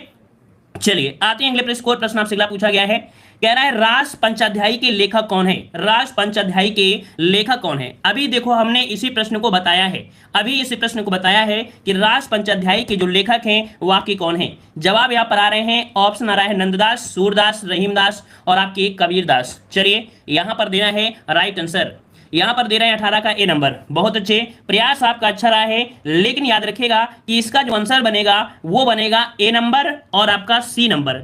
मतलब कह सकते हैं कि नंददास ने रास पंचाध्याय की रचना की है और इसी नाम से रहीम ने भी एक काव्य की रचना किया है ना। तो इसका ऑप्शन बनेगा ए और आपका सी बनेगा। क्यों, क्योंकि यहां पर रहीम ने भी एक काव्य की रचना रास पंचाध्याय के नाम से किया है ना। तो इस कारण से आपका जवाब हो जाए कौन सा, ए और सी। हाँ, अब आपके दिमाग में ये आ रहा होगा कि सर अगर ये क्वेश्चन एग्जाम में आता है तो हम किसे सही करेंगे, तब आप सही कौन से करेंगे, आप सही करेंगे नंददास को सही करेंगे, है ना। मतलब फोकस जो आपका होता है उसी पर आपको करना है ना। तो आपको ये हो जाएगा। वैसे आपको ज्ञान रखना है कि मान लो नंददास ऑप्शन में ना होता तब क्या करते, तब आप इसको कर सकते थे ना। इस कारण से दोनों पॉइंट को याद रखना है। चलिए आते हैं अगले प्रश्न को। प्रश्न हमसे अगला पूछा गया है, कह रहे हैं नंददास का पर्याय कोश ग्रंथ कौन सा है, नंददास का पर्याय कोश ग्रंथ कौन सा है। विरह मंजरी, रूप मंजरी, रस मंजरी या अनेकार्थ मंजरी, कौन सा बनेगा। चलिए यहां पर 20 नंबर में आपका बनेगा अनेकार्थ मंजरी। क्या बनेगा, अनेकार्थ मंजरी बनेगा। ऑप्शन बनेगा यहां पर डी नंबर, अनेकार्थ मंजरी हो जाएगा। याद रखिएगा कि ये एक प्रकार का पर्याय कोश ग्रंथ है, मतलब इसके मंगलाचरण में शुद्ध द्वैतावाद संबंधी दार्शनिक विचारों को प्रकट किया गया है, ठीक है ना। तो इस कारण से ऑप्शन राइट आपको हो जाएगा डी नंबर। अगला प्रश्न आपसे दिया गया है कि आपसे यहाँ पर मीराबाई का मलार किसकी कृति है, मीराबाई का मलार किसकी कृति है। मीराबाई की है, नंददास की है, छीत स्वामी की है या गोविंद स्वामी की है। चलिए यहाँ पर पूरा का पूरा है, याद रखिए मीराबाई का मलार किसकी कृति है। ये है आपकी मीराबाई की है, किसकी है, मीराबाई की है। मीराबाई का मलार मीराबाई की ही क्या है, कृति है। आपने देखा कि भक्तिकालीन साहित्य में, ठीक है, मीराबाई ने कुल 4 ग्रंथों की रचना किया है। कितने, 4 ग्रंथों को नोट करिएगा कि मीराबाई ने भक्तिकालीन साहित्य में मात्र 4 ग्रंथों की रचना की है। कौन, नरसिंह जी का मायरा, आपने सुना होगा, नरसिंह जी का मायरा, नरसिंह जी का मायरा आपने नाम सुना होगा। गीत गोविंद का टीका, क्या, गीत गोविंद का टीका, है ना, टीक या टीका। एक है राग गोविंद, है ना, राग गोविंद, और एक है आपका राग सोरठा है ना। इसके अतिरिक्त उन्होंने गीतों का संकलन किया है जिनको हम मीराबाई के पदावली के नाम से जानते हैं। अभी और क्वेश्चन देखने को मिलेंगे। चलिए आते हैं अगले प्रश्न। प्रश्न आपसे अगला पूछा गया है, मीराबाई के गुरु कौन थे, मीराबाई के गुरु कौन थे। सूरदास, रैदास, मलुकदास, कबीरदास। अच्छा क्वेश्चन है, बहुत ही प्यारा क्वेश्चन है, क्योंकि इस प्रश्न का जवाब लगभग सभी लोग सही नहीं दे पाएंगे। देखते हैं इस प्रश्न का जवाब सही कौन दे रहा है। मीराबाई के गुरु कौन थे। यहाँ पर ऑप्शन आ रहे हैं बी नंबर, बहुत अच्छे, शाबाश। इसका राइट आंसर आपका बनेगा बी नंबर, रैदास थे। याद रखिए मीराबाई रैदास या इन्हें रविदास के नाम से भी जानते हैं। याद रखिए कभी कभी आपके एग्जाम में रैदास नाम नहीं लिखा होता है तो वहां पर रविदास लिखा होता है, रविदास। ठीक है, तो रविदास की कह सकते हैं शिष्या थी, या कह सकते हैं मीराबाई के गुरु कौन थे, तो आपके रैदास थे, है ना। याद रखिएगा कि मीराबाई ने चित्तौड़गढ़ में रविदास छतरी का निर्माण भी करवाया है। कहां पर, चित्तौड़ में रविदास छतरी का निर्माण भी कराया है मीराबाई ने। ये पॉइंट भी आपको नोट करना है, ठीक है। इससे ये पॉइंट याद रखना हो जाता है कि रैदास इनकी क्या थे, कह सकते हैं गुरु थे। ठीक है, चलिए आते हैं अगले प्रश्न। प्रश्न आपसे अगला है कि मीराबाई की रचना नहीं है, मीराबाई की रचना नहीं है, इनमें से बताइए कौन सी नहीं है। तो देखो नरसिंह जी का जो नरसिंह मेहता की हुंडी, तो नरसिंह से आपको समझ में आ गया, ये तो आपकी है।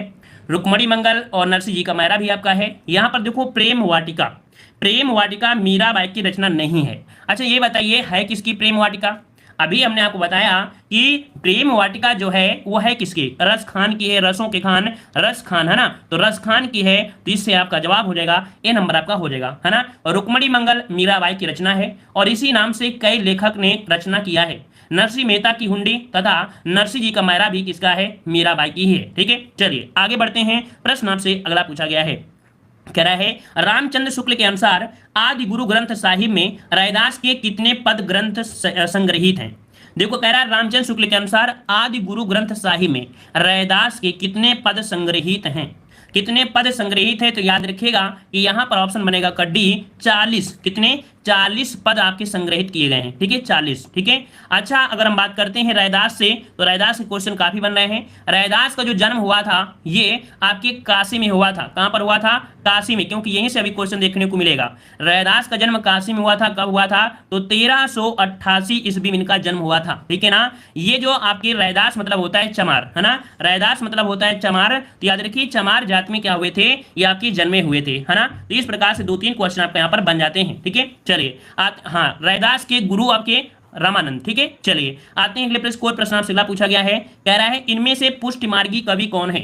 इनमें से पुष्टमार्गी कवि कौन है, सूरदास हैं, कबीरदास हैं, जायसी हैं, या आपकी तुलसी बनेंगे। तो पुष्टमार्गी कवि हैं इनमें से कौन, पुष्टमार्गी कवि कौन है, तो आपके सूरदास हैं। इसका राइट आंसर आपका बनेगा ए नंबर, आपकी सूरदास हो जाएगा।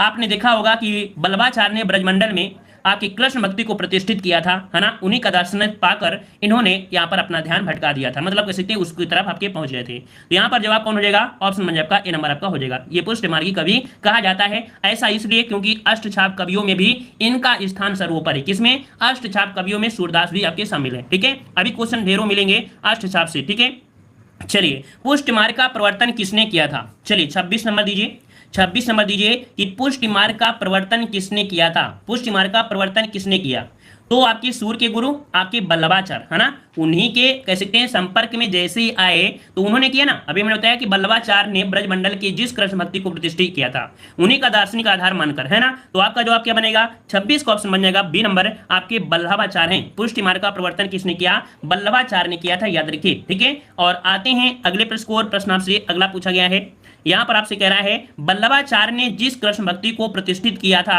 उसका दार्शनिक आधार क्या है। बल्लभाचार्य ने जिस कृष्ण भक्ति को प्रतिष्ठित किया उसका दार्शनिक आधार क्या है। मतलब कह सकते हैं कि बल्लभाचार्य ने किस दर्शन का प्रतिपादन किया है, अद्वैत दर्शन का, द्वैत दर्शन का, शुद्धाद्वैत दर्शन का, या द्वैताद्वैत दर्शन का। तो देखो यहाँ पर 27 का ऑप्शन क्या हो जाएगा, तो देखो यहाँ पर बल्लभ है ना, तो एक आपको पॉइंट निकालते हैं, बल क्या लिखा है, बल दिया है। और बल आपकी बॉडी में तभी आएगा जब आप शुद्ध खाएंगे। कैसे खाएंगे, शुद्ध खाना खाएंगे, शुद्ध शाकाहारी खाएंगे, तभी आपकी बॉडी में बल आएगा। तो यहाँ पर देखो शुद्धाद्वैत दर्शन के प्रतिपादक कौन है, बल्लभाचार्य। अब आपको याद रखिएगा, है ना, शुद्धाद्वैतावाद के आपको हो जाएंगे कौन, तो आपके ये हो जाएंगे। जैसे आपका द्वैताद्वैतवाद है ना, तो इसकी आपकी निम्बकाचार्य है ना, द्वैताद्वैत के दर्शन के प्रतिपादक निम्बकाचार्य हैं। यह भी क्वेश्चन एक जगह आपको मिलेंगे तब आपको बता देंगे। ठीक है, इसका राइट आंसर आपका सी हो जाएगा। अगला क्वेश्चन आपसे पूछा गया है, कह रहा है तत्वदीप निबंध किसकी रचना है। तत्वदीप निबंध किसकी रचना है, तत्वदीप निबंध किसकी रचना है। यहां पर राइट आंसर आपका बनेगा ए नंबर, आपके बल्लभाचार्य की है। किसकी है, बल्लभाचार्य की है। तत्वदीप निबंध किसकी है, तो आपके बल्लभाचार्य की हो जाएगी। ठीक है, आते हैं अगले प्रश्न। प्रश्न आपसे अगला पूछा है, निम्नलिखित में से किसने पुष्ट मार्ग की स्थापना की। चलिए फिर से क्वेश्चन आया, कि किसने पुष्टि मार्ग की स्थापना की, पुष्टि मार्ग की स्थापना किसने किया था। चलिए तो यहाँ पर देखो है क्या, समझ लीजिए, बार बार आ रहा है पुष्टि, मतलब वल्लभाचार्य ने जिस पुष्टि मार्ग की भक्ति संप्रदाय की स्थापना किया, मतलब जिस हिंदी भक्त कवियों द्वारा पल्लवन किया गया था, ठीक है, मतलब अष्टछाप वाले। तो यहाँ पर जवाब जो बनेगा 29 का वो बनेगा बी नंबर, वल्लभाचार्य। ठीक है, चलिए और आगे आते हैं, प्रश्न आपसे अगला दिया है, कह रहा है वल्लभाचार्य द्वारा रचित ग्रंथ का नाम क्या है। वल्लभाचार्य द्वारा रचित ग्रंथ का नाम क्या है। सिद्ध संग्रह, अध्यात्म रामायण, महाभाष्य या अणुभाष्य। जवाब क्या बनेगा, जवाब हो जाए ऑप्शन डी कि वल्लभाचार्य द्वारा रचित ग्रंथ का नाम है अणुभाष्य। क्या है, अणुभाष्य है। इसका राइट आंसर आपका बनेगा डी नंबर, अणुभाष्य बन जाएगा। ठीक है, चलिए आगे बढ़ते हैं। प्रश्न आपसे अगला पूछा है, कुछ क्वेश्चन कठिन आपको मिलेंगे ही, नहीं तो सरल तो आपने प्रैक्टिस सेट में भी लगाया होगा। स्पेशल पढ़ने में आपको नए नए क्वेश्चन तो मिलेंगे ही मिलेंगे। ठीक है, चलिए कृष्ण काव्यधारा के प्रवर्तक कौन है। कृष्ण काव्यधारा के प्रवर्तक कौन है। प्रवर्तक पूछा गया है, याद रखिए प्रवर्तक पूछा है, जिन्होंने स्टार्टिंग किया है, और स्टार्टिंग किसने किया है, वल्लभाचार्य ने किया है ना। वल्लभाचार्य आपका जवाब बन जाएगा ऑप्शन बी, स्वामी वल्लभाचार्य आपका बन जाएगा, क्योंकि यहाँ पर प्रवर्तक पूछा गया है। ठीक है, चलिए आते हैं अगले प्रश्न को। प्रश्न आपसे अगला है, कह रहा है इनमें से कृष्ण भक्ति कवि कौन सा नहीं है। इनमें से कृष्ण भक्त कवि कौन सा नहीं है। सूरदास, रसखान, कृष्णदास या तुलसीदास। चलिए यहाँ पर देना है आपका जवाब, सही क्या बन जाएगा।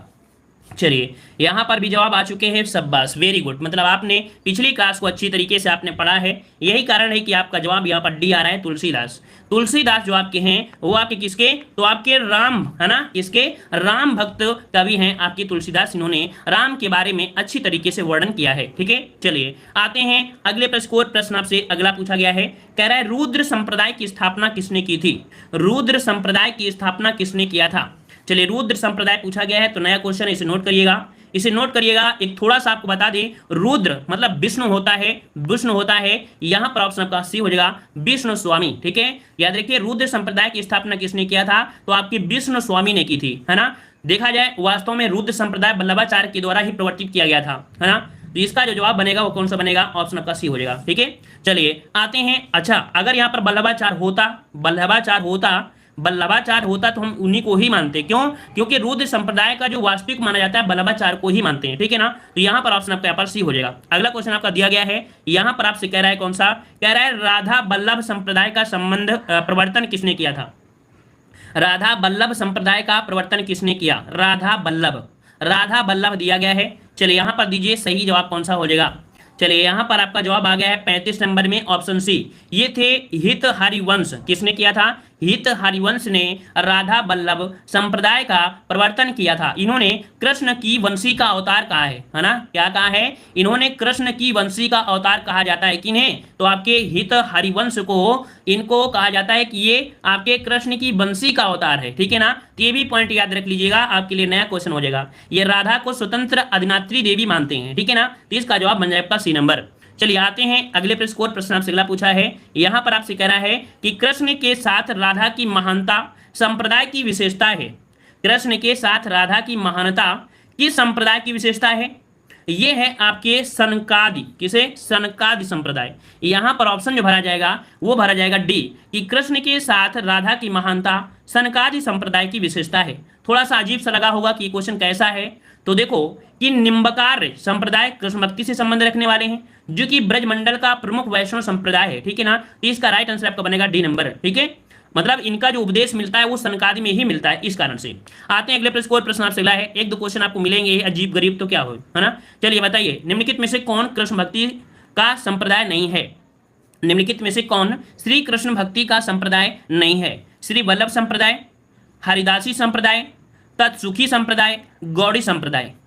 चलिए यहाँ पर देना है ऑप्शन राइट आपका कौन सा बनेगा, तो याद रखिए कृष्ण भक्ति से संबंधित संप्रदाय श्री वल्लभ संप्रदाय है, हरिदासी संप्रदाय है, गौड़ी संप्रदाय है। लेकिन यहाँ पर जो सी नंबर है तत्सुखी संप्रदाय, कौन सा, तत्सुखी संप्रदाय, ये इनकी भाव से संबंधित आपके नहीं है। ठीक है, ये इनसे संबंधित आपके नहीं है। ये है आपके जीवाराम। ठीक है, एक आपके हैं जीवाराम जो कि सखी भाव से संबंधित है। किसे, सखी भाव से संबंधित है, सखी भाव से संबंधित है आपके तत्सुखी संप्रदाय। ठीक है, तो इस प्रकार से आपका यह हो जाएगा। और आते हैं अगले प्रश्न को। प्रश्न आपसे अगला पूछा गया है, कह रहा है 84 वैष्णवों की वार्ता का संबंध किस संप्रदाय से है। ये प्रश्न को अभी हमने बताया था कि 84 वैष्णवों की वार्ता का जो संबंध है वो आपके किससे है, तो यहाँ पर आपके वल्लभ संप्रदाय से, किससे है? वल्लभ संप्रदाय से, वल्लभ संप्रदाय से है, जबकि वहां पर देख सकते हैं सखी संप्रदाय राधा कृष्ण की युगल उपासना करते थे, है ना। तो इसका जो राइट आंसर आपका बनेगा डी नंबर, 84 वैष्णव की वार्ता का संबंध है वल्लभ संप्रदाय से, ऑप्शन बनेगा डी नंबर। देखो एक क्वेश्चन को हम आपको 3 से 4 बार रिपीट कराते हैं, रिपीट इस बार कराते हैं इस कारण से ताकि आपको थोड़ा बहुत याद हो जाए, है ना, ताकि दोबारा जब हम आपको मैराथन क्लास ले तब आप सभी का जवाब सही दें, है ना। आपसे उम्मीद यही रहेगा कि लगभग सभी का जवाब आप सही दें। चलिए यहां पर देना है, सही कह रहा है कि अष्टायाम नामक पुस्तक में किसकी दिनचर्या का वर्णन हुआ है? अष्टायाम, अष्टायाम नामक पुस्तक में किसकी दिनचर्या का वर्णन किया गया है? 39 का ऑप्शन आपका बनेगा, क्या बनेगा? कृष्ण की है, राम की है, विष्णु की है या शंकर की है? किसका बनेगा? तो यहां पर आपका जवाब हो जाएगा ऑप्शन आपका ए नंबर, आपके कृष्ण की। किसके? कृष्ण की दिनचर्या का वर्णन आपका किया गया है, ठीक है। इसका राइट आंसर आपका बनेगा ए नंबर आपका हो जाएगा, ठीक है। चलिए आते हैं अगले प्रश्न आपसे अगला पूछा गया है, यहां पर आपसे दिया गया है कौन सा? कह रहा है छीत स्वामी किस धारा के कवि हैं? छीत स्वामी। अब क्वेश्चन आपके अच्छे आ गए हैं, कुछ अच्छे इसलिए हैं क्योंकि ये क्वेश्चन आपको आते हैं। अब क्वेश्चन जो है वो आपको आते होंगे क्योंकि ये क्वेश्चन आपको देखना कितने इजी लगेंगे। कह रहा है छीत स्वामी किस धारा के कवि हैं? राम भक्ति के हैं, अष्टछाप धारा के हैं, प्रेम मार्गी के हैं या निर्गुण मार्गी के? तो आपका जवाब हो जाएगा बी, ये आपके अष्टछाप धारा के हैं। किसके हैं? अष्टछाप के आपके कवि हैं। देखना अष्टछाप धारा से कितने क्वेश्चन और कितने अच्छे क्वेश्चन बनने वाले हैं, ठीक है। अब यहाँ पर देखो कुछ पॉइंट आपको बता देते हैं क्योंकि जितने भी क्वेश्चन अब आपको मिलेंगे वो सभी क्वेश्चन अष्टछाप से ही मिलने वाले हैं।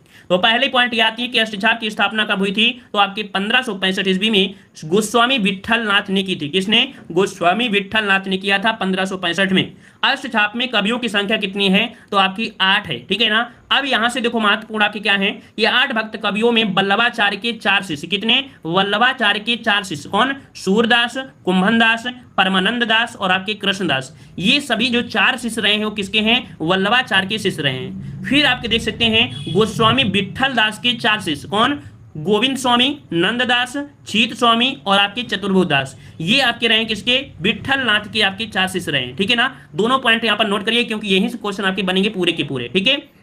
चलिए ये 8 भक्त श्रीनाथ जी की नित्य लीला में अनंत राग सखाओं के रूप में सदैव उनके साथ साथ रहते थे। इसी मान्यता के आधार पर इन्हें अष्ट सखा भी कहते हैं। ये जो आपके अष्टछाप कवि हैं उन्हें अष्ट सखा के नाम से भी जाना जाता है, ठीक है। अगला पॉइंट यहां पर दिया है कि वल्लभ संप्रदाय में सेवा विधि का बहुत ही संगोपांग वर्णन है और अष्टायाम की सेवा मंगलाचरण, श्रृंगार, ग्वाल, राजयोग, उत्थापन, भोग, संध्या, आरती और शयन इन संप्रदाय से बड़े समारोह से स्वीकार किया गया, ठीक है। ये क्वेश्चन थे। अब इनसे बने हुए क्वेश्चन आप लोग सॉल्व करिए जल्दी जल्दी, अब स्पीड में रहेंगे। बताइए अष्टछाप की स्थापना 1565 में किसने की थी? चलिए यहां पर जवाब दीजिए जल्दी से। यहां पर देना है क्लास चलती कब से है? तो भाई ये क्लास जो चलती है ना, रागिनी गुप्ता जी क्लास चलती है आपके शाम 7 बजे से, ठीक है। थंबनेल में भी आपको लिख दिया गया है शाम 7 बजे से क्लास चलती है। क्रम से अभी तक जी आपने नहीं देखा है तो क्रम से देख लीजिएगा। चलिए अष्टछाप की स्थापना 1565 में किसने की थी? 41 नंबर में। तो 41 का ऑप्शन आ चुका है, कह रहे हैं ऑप्शन आपका बनेगा यहां पर आपका बी नंबर, आपके विट्ठल नाथ ने किया था ना, विट्ठल नाथ ने। अगला प्रश्न आपसे पूछा गया है, कह रहा आपसे यहां पर कि अष्टछाप की स्थापना किसने की थी? अगर आपने पहले प्रश्न को नहीं सही किया है तो प्रयास करिए कि दूसरे प्रश्न को आप आंखें मूंदिए और सपने में ही आंसर लगा दीजिए। चलिए जल्दी में किसी ने गलती कर दिया। चलिए यहां पर 42 का ऑप्शन कौन सा बनेगा? बी नंबर, आपके विट्ठल नाथ हो जाएगा, ठीक है। चलिए आगे बढ़ते हैं। प्रश्न आपसे अगला पूछा है, कह रहा आपसे यहां पर अष्टछाप के संस्थापक कौन थे? अष्टछाप के संस्थापक कौन थे? 43 नंबर में। तो क्या बन जाएगा? ऑप्शन बन जाएगा ए नंबर, आपके विट्ठल नाथ थे। अब ये प्रश्न आपको रट गया होगा पूरी तरीके से। रट गया है कि नहीं रट गया? ये क्वेश्चन आपको रट गया है। तो चलिए अब दूसरे टाइप के क्वेश्चन इसी से जुड़े हुए। कह रहा है अष्टछाप में कवियों की संख्या कितनी थी? तो अष्टछाप में कवियों की संख्या कितनी थी? आपकी 8 थी, है ना। ऑप्शन में आपका यहाँ पर बी नंबर 8 थी। और अगला क्वेश्चन आपसे दिया गया है, अष्टछाप में कौन सम्मिलित नहीं है? अष्टछाप में कौन सम्मिलित नहीं है? तो देखो अष्टछाप में अभी हमने बताया था कि इनमें से 4 शिष्य थे आपके वल्लभाचार्य की। कौन? सूरदास, कुंभनदास, रामानंद दास और आपके कृष्णदास।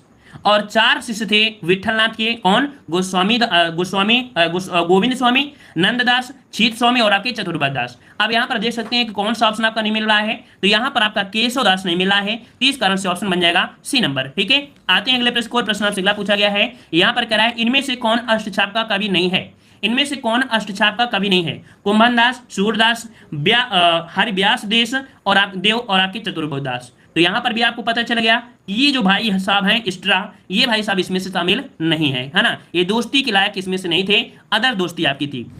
चलिए आते हैं अगले प्रश्न को, कह रहे सूरदास किसके शिष्य थे? चलिए बताइए जल्दी से, सूरदास किसके शिष्य थे? यहां पर आपको जवाब देना है, ठीक है। सब लोग भाई लाइक शेयर भी कर दीजिए, जो लोग बाद में जुड़ते हैं, और जो लोग ऑफलाइन देखते हैं तो वो तो बहुत ही प्यारे प्यारे बच्चे होते हैं, है ना, उनको तो कहना ही नहीं पड़ता है, वो लोग पहले लाइक कर देते हैं, लेकिन लाइव जो होते हैं उनको बोलना पड़ता है कि आप अभी जुड़े हैं तो लाइक शेयर भी करिए, तो भाई कर दीजिए आप लोग। चलिए बताइए सूरदास किसके शिष्य थे? 49 नंबर में यहाँ पर जवाब आ गया है, ऑप्शन आ रहा है आपका ए नंबर, तो बिल्कुल सही है, यहाँ पर आपका वल्लभाचार्य ऑप्शन बन जाएगा ए नंबर वल्लभाचार्य, ठीक है। अगला प्रश्न आपसे दिया गया है, क्या कह रहा है आपसे यहाँ पर कह रहा है नीचे दिए गए नामों में से कौन से कवि वल्लभाचार्य के शिष्य नहीं थे? अभी हमने बताया था कि ये पॉइंट को ध्यान से पढ़िएगा क्योंकि इसी क्वेश्चन बनेगा। नीचे दिए गए नामों में से कौन से कवि वल्लभाचार्य के शिष्य नहीं हैं? चलिए चतुर्बुद्ध दास, सूरदास, कुंभन दास और आपकी परमानंद दास। अब बताइए कौन सा हो जाएगा? तो अगर आपने ध्यान नहीं दिया है तो तुक्का आपका काम करेगा। चलिए यहाँ पर चतुर कर रहे हैं तो चलिए हम चतुर को ही लगा देते हैं। यहाँ पर ऑप्शन आपका ये हो जाएगा चतुर्बुद्ध दास, ठीक है। चतुर्बुद्ध दास जो आपके हैं बिल्कुल सही है। चतुर्बुद्ध दास जो आपके हैं किसके हैं? गोस्वामी आपके विट्ठलनाथ के हैं। गोस्वामी विट्ठलनाथ के कौन? तो गोविंद स्वामी, नंददास, छीत स्वामी और चतुर्बुद्ध दास, याद रहेगा। चलिए आते हैं अगले प्रश्न को, प्रश्न आपसे अगला पूछा गया है, यहाँ पर कह रहा है इनमें से एक कवि अष्टछाप में नहीं है। इनमें से एक कवि अष्टछाप में नहीं है, कौन नहीं है? तो कृष्णदास, चतुर्बुद्ध दास, छीत स्वामी और आपके गोविंद दास। चलिए 53 नंबर में बताइए, 53 नंबर में बताइए। तो 53 का ऑप्शन डी आ रहा है। मतलब आप लोग समझ गए हैं कि अब आपका क्वेश्चन कोई भी हो, है ना, अष्टछाप को उड़ा कर मारेंगे, ऑप्शन डी हो जाएगा। अगला दिया गया है अष्टछाप के प्रमुख कवि नंददास किसके शिष्य थे? चलिए बताइए, नंददास जो आपके थे किसके थे? वल्लभाचार्य के थे या विट्ठलनाथ के थे? इन दोनों में एक ही होगा, क्योंकि अभी हमने आपको बता भी दिया है कि आपके 2 गुरु थे और 8 शिष्य थे, है ना। तो यहाँ पर आपका जवाब कौन हो जाएगा? 55 में 55 का आपका जवाब बनेगा ऑप्शन आपका बी। ये आपके थे विट्ठलनाथ के। नंददास जो आपके थे वो आपके विट्ठलनाथ के थे, ऑप्शन बने आपका बी नंबर, ठीक है। आते हैं अगले प्रश्न आपसे अगला पूछा है वल्लभाचार्य के शिष्य नहीं है। चलिए क्वेश्चन को घुमाया गया है कि वल्लभाचार्य के शिष्य नहीं है। कुंभन दास, चतुर्बुद्ध दास, सूरदास या परमानंद दास, कौन सा बनेगा? तो अभी क्वेश्चन यही आया था चतुर, है ना, चतुर आया था ना। चतुर्बुद्ध दास ये वल्लभाचार्य के नहीं थे, तो थे किसके थे? विट्ठलनाथ के थे, बिल्कुल सही है, ये आपके विट्ठलनाथ के थे, ऑप्शन आपका बी हो जाएगा, ठीक है। देखो हिंदी साहित्य को समझना सबके बस की बात नहीं होती है। हमने पहले ही बता दिया है कि हिंदी साहित्य को समझने की सबके अंदर क्षमता नहीं है। क्यों? क्योंकि सभी ने एमए नहीं किया होगा, है ना, सभी ने एमए नहीं किया होगा, और जब एमए नहीं करेंगे तो हिंदी साहित्य इतनी आसानी से नहीं आ सकती है, ठीक है। और ऐसे लोग दम तोड़ देते हैं रास्ते में, और फिर जो आपके बच्चे कुचे होते हैं वही आगे कर जाते हैं, ड्रॉप कर जाते हैं ना। तो इस कारण से आप डरिए मत, आगे बढ़ते रहिए। अगर आपने एमए नहीं किया है तो हम आपको एमए करा रहे हैं यहाँ पर, ठीक है, मतलब हिंदी साहित्य पूरी तरीके से कवर करा रहे हैं। चलिए कह रहा है यस सर हमने डिप्लोमा कर रखा है। चलिए बताइए निम्नलिखित में से अष्टछाप की कवि नहीं है। अष्टछाप की कवि नहीं है, कह रहा है सूरदास, मलुकदास, नंददास और आपकी छीत स्वामी। चलिए ऑप्शन देना है, मलुक कर रहे हैं, अजगर करे न चाकरी, है ना, तो यहाँ पर ऑप्शन आपका बी हो जाएगा, मलुकदास हो जाएगा। अगला प्रश्न आपसे दिया गया है, कह रहा है निम्नलिखित में से अष्टछाप के अंतर्गत न पढ़ने वाले कवि का नाम क्या है? अष्टछाप के अंतर्गत न पढ़ने वाले कवि का नाम क्या है? चलिए यहाँ पर देना है सही जवाब क्या हो जाएगा। चलिए 59 का जवाब क्या बनेगा? 59 का थोड़ा ही क्वेश्चन और बचे हैं, परेशान मत होइएगा। चलिए यहाँ पर 59 का ऑप्शन आ गया है, यहाँ पर बी नंबर। यहाँ पर आपके सुंदरदास इसमें से आपके नहीं पड़े हैं, मतलब 8 दोस्ती में आपके सुंदरदास यहाँ पर नहीं है, ये सुंदर 1 में घूम रहे थे, ठीक है ना। तो यहाँ पर ऑप्शन आपका बी हो जाएगा सुंदरदास। अगला प्रश्न आपसे दिया गया है, कह रहा आपसे यहाँ पर हरिदास संप्रदाय को अन्य नाम से भी पुकारा जाता है। हरिदास संप्रदाय को अन्य नाम से भी पुकारा जाता है, और ये पुकारा जाता है किस आपको? तो अष्टछाप संप्रदाय, राधा वल्लभ संप्रदाय, और एक संप्रदाय का है सखी संप्रदाय। तो इसका राइट आंसर आपको जो बनेगा वो आपको बनेगा क्या? सी नंबर सखी संप्रदाय। मतलब आपके हरिदास संप्रदाय, है ना, अगर आपके ऑप्शन ना मिले तो आपको देखो यहाँ पर होगा क्या? हरिदास संप्रदाय। हरिदास संप्रदाय को क्या बोलते हैं? तो आपके कह सकते हैं कि यहाँ पर पा बना लीजिएगा, ठीक है, इसे पा। तो हरिदास संप्रदाय को सखी संप्रदाय भी कहा जाता है, ठीक है, नोट करिएगा। और आते हैं अगले प्रश्न को, प्रश्न आपसे पूछा गया है, कह रहा है जुगलमान चरित्र नामक ग्रंथ के लेखक कौन है? चलिए यहाँ पर देना है, कह रहा है जुगलमान चरित्र नामक ग्रंथ के लेखक कौन है? तो लेखक आपके हैं कृष्णदास। इसका राइट आंसर आपका बनेगा बी नंबर कृष्णदास हो जाएगा। ठीक है, ऑप्शन बने आपका बी नंबर कृष्णदास हो जाएगा। ठीक है, और इनको पुष्ट मार्ग में दीक्षित किया गया था। अगला प्रश्न आपसे पूछा गया है, यहां पर कह रहा है भ्रमर गीत प्रसंग का मूल स्रोत क्या है। भ्रमर गीत आपने पढ़ा होगा, भ्रमर गीत के बारे में बोला गया है। बस खत्म हो रहे हैं क्वेश्चन, परेशान मत होइए। भ्रमर गीत प्रसंग का मूल स्रोत क्या है। श्रीमद् भगवत का पंचम स्कंद है या दसम है, तृतीय है या नवम है। मतलब श्रीमद् भगवत गीता में ही आपको मिलेगा क्या भ्रमर गीत के प्रसंग के बारे में। तो 64 वाले में बताइए क्या हो जाएगा आपका। 64 वाले में आपका बनेगा ऑप्शन बी, आपके दसम स्कंद में। किसमें है, दसम स्कंद में भी है। दसम स्कंद का जो एक अध्याय है, कौन सा, एक अध्याय मिलेगा 46 और एक अध्याय मिलेगा आपका 47। मतलब क्वेश्चन आपको कई प्रकार से पूछा जा सकता है कि भ्रमर गीत का प्रसंग मूल स्रोत से कौन अध्याय में है, तो 46 और 47वें अध्याय में देखने को मिलता है। ठीक है ना, तो इस प्रकार से आपका जवाब हो जाएगा। वहीं पर आपकी सूरदास के बारे में आपसे बात करें, क्योंकि सूरदास से क्वेश्चन बन सकते हैं। क्या क्वेश्चन बनेगा, 2-3 क्वेश्चन आपको बता देते हैं। सूरदास का जन्म है ना, मृत्यु और गुरु पूछा जाता है, कृष्ण भक्ति शाखा, ये सब कुछ हमने आपको बता दिया है। ठीक है ना, चलिए आते हैं अगले स्कोर प्रश्न आपसे पूछा गया है। कह रहा है भ्रमर गीत का उपजीव ग्रंथ कौन सा है। भ्रमर गीत का उपजीव्य ग्रंथ कौन सा है। इस प्रश्न को सब लोग सही कर दीजिए, फिर आपकी छुट्टी कर देते हैं। इस प्रश्न को सही कर दीजिए, फिर आपकी छुट्टी कर देते हैं। जल्दी से बताइए। चलिए यहां पर बताइए 65 नंबर में। तो चलिए यहां पर बी आ रहा है और किसी का ए आ रहा है।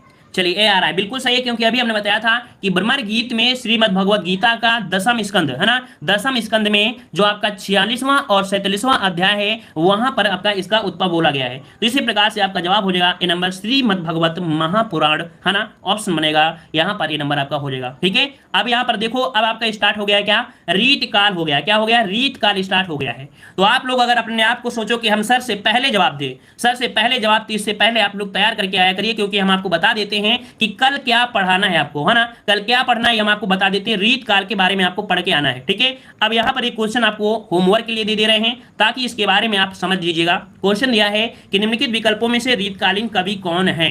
रीतकालीन कवि कौन है, इस प्रश्न का जवाब आप लोग होमवर्क के ले लीजिए, है ना, घर से करके लाइएगा कॉपी में लिखकर। ठीक है, तब कल इस प्रश्न का जवाब आप लोग दीजिएगा। ठीक है, और डेली जो लोग पहली बार जुड़े हैं, तो आपको बता दें कि हिंदी साहित्य में तनिक से, मतलब जरा सा भी आपको दिक्कत नहीं आने देंगे। हाँ, जितना बोलते जाए उतना करते रहिएगा। क्यों, क्योंकि पहली बार आपको कठिन लग रहे होंगे, लेकिन यही प्रश्न आपको सरल लगेंगे। कब लगेंगे, जब इसका दोबारा रिवीजन कराएंगे तब करेंगे। इसका दोबारा रिवीजन कराएंगे तब आपको यही प्रश्न आपको बहुत अच्छे लगेंगे और कहोगे कि नहीं सर, हमने आपसे बहुत कुछ